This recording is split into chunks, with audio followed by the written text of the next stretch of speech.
नमस्कार.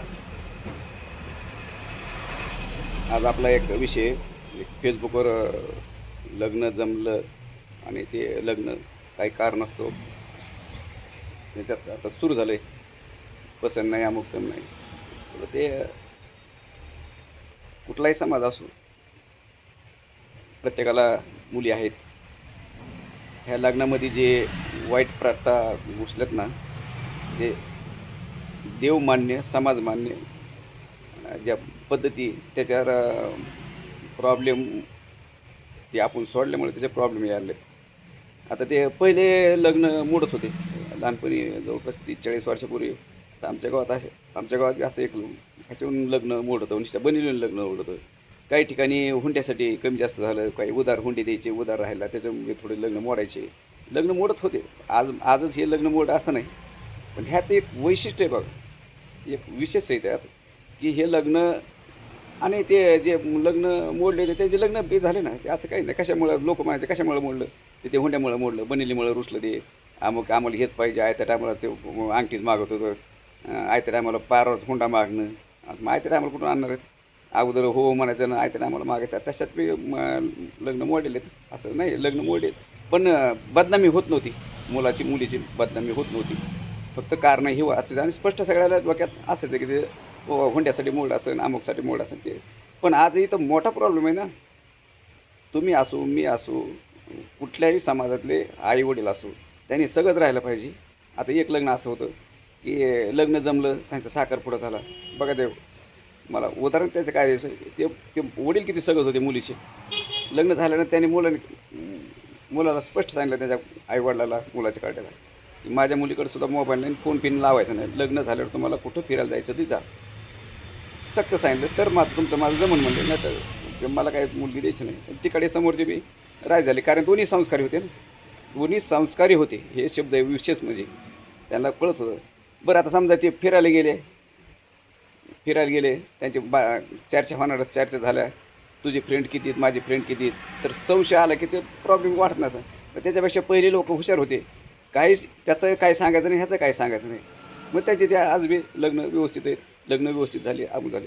पण इथं प्रॉब्लेम इथं कुठं हरायला आहे. आता ते बघा, लग्नात तुम्ही गेल्यानंतर ते चित्रफिती लावतात, चित्रफिती लावलेली असतात, आणि हे कुठंतरी जाऊन फिरून आलेले असतात. ते काय बसणाराला ते चित्र बघताना लाज वाटते.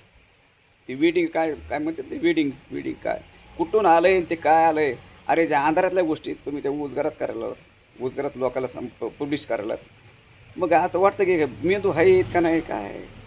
आणि प्रत्येक आईवडिलांनी लग्न जमल्यावर काही गोष्टी, काही ॲक्सिडेंटमधून आपण त्या गोष्टी शिकायच्या असतात. आता हे झालेलं ॲक्सिडेंटच आहे म्हणायचं. ते फेसबुकला आलं आहे ते बरोबर, आता नाही म्हणतोय, अमुक झालं, फिरून आला तो, ते काय आता मला तुमची मुलगी पसंत नाही, आता ते काहीतरी चाललं आहे त्यांचं. त्यातून आपण शिकायचं काय, की प्रत्येकाने आता सावध झालं पाहिजे. लग्न झालं एक तर टिळ्यातच लग्न करा. दुसरी गोष्ट, नाहीतर लग्न झालं ते आपलं लग्न जमाजमी पसंत झाली, स्पष्ट सांगायचं, आमची मुलगी तुमच्या संग फिरायला, ते वेडिंगला कुठं आमची मुलगी येणार नाही.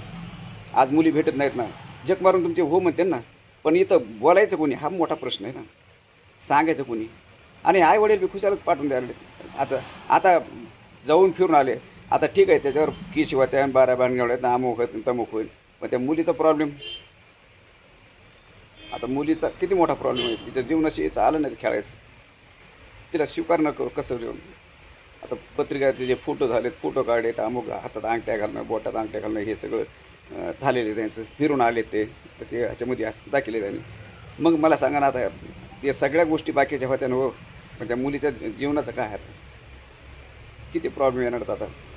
तर ह्या गोष्टीतून आपण प्रत्येक आईवडिलांनी सगळं झालं पाहिजे. ही प्रथा फार घातक आहे, फार घातक आहे. ह्याच्यावर बरेच म्हणते ह्याला पटणार आहे, काय करायचं. अरे बाबा, हे फार घातक आहे, फार संस्कार आपल्या संस्कृतीला ध्यान. लग्न झालं आहे का, अक्षता पाडा का, देवमान्य झालं आहे का. देवमान्य म्हणजे देवाच्या साक्षीने, आणि अक्षता 4 लोकाच्या साक्षीने, म्हणजे समाजमान्य झालं, त्याला लग्न सोहळा म्हणतात. ते तुमचं साखरपुडा झाला म्हणजे देवमान्य समाजमान्य झालं का, नाही ना. त्याला ते विधी नाही ना, त्याची विधी म्हणजे शास्त्रोक्त ते लग्न झालेलं नाही. फक्त ते ॲडजस्टमेंट झालेली, तुमचं ते फिक्स ठरलेलं आहे. पण लग्न सोहळा झालेच नाही ना. मग फिरायला जायची काय अगोदर गरज आहे त्यांना? फिरायला जायला की ते संन्यासी आहेत का? हं? पण आईवडिलांनी हे लक्षात घ्यायला पाहिजे आणि इथून पुढं तरी आईवडिलांनी सगळंच राहिलं पाहिजे. कारण समोर पुढच्याला ठेस मागचा शहाणा झाला पाहिजे, हे असे आपल्या खेड्यात म्हणे. तर बघा, नाहीतर खूप नाहीतर मग परिस्थिती ज्याने केलं त्याच्याच पुढे येते परिस्थिती. असे कितीतरी उदाहरण आहेत हो. की काय कुठं चाललं आहे आपला समाज, आपण काय करलो होतो. पण मुळात आईवडिलाच्या ज्या मुलीच्या आईवडिलांनी सगळंच राहायला पाहिजे, स्पष्ट भाषा सांगायला पाहिजे. लग्न झाल्यावर तुला कुठं कुठं फिरायला जायचं जा, अमेरिकेला जा नाही तर थायलंडला जा, कुठं जायचं जा, तुम्हाला फुल परवानगी. पण लग्नाच्या अगोदर आम्ही मुलगी कुठंही पाठवायला तयार नाही. ह्या अटीवर जर कुणी तयार होत असेल तर बिनधास्त द्या. आणि तो म्हणला मला फिरायला न्यायचीच, त्याला म्हणायचं चल इथून उठ, स्पष्ट भाषेत सांगा, चल इथून उठ, तुला मला माझी पोरगी तुला द्यायची नाही, या भाषेत सांगा ना. तर ही जी प्रथा आहे ना, समाजासाठी घातक आहे आणि त्या कुटुंबासाठी घातक आहे. धन्यवाद.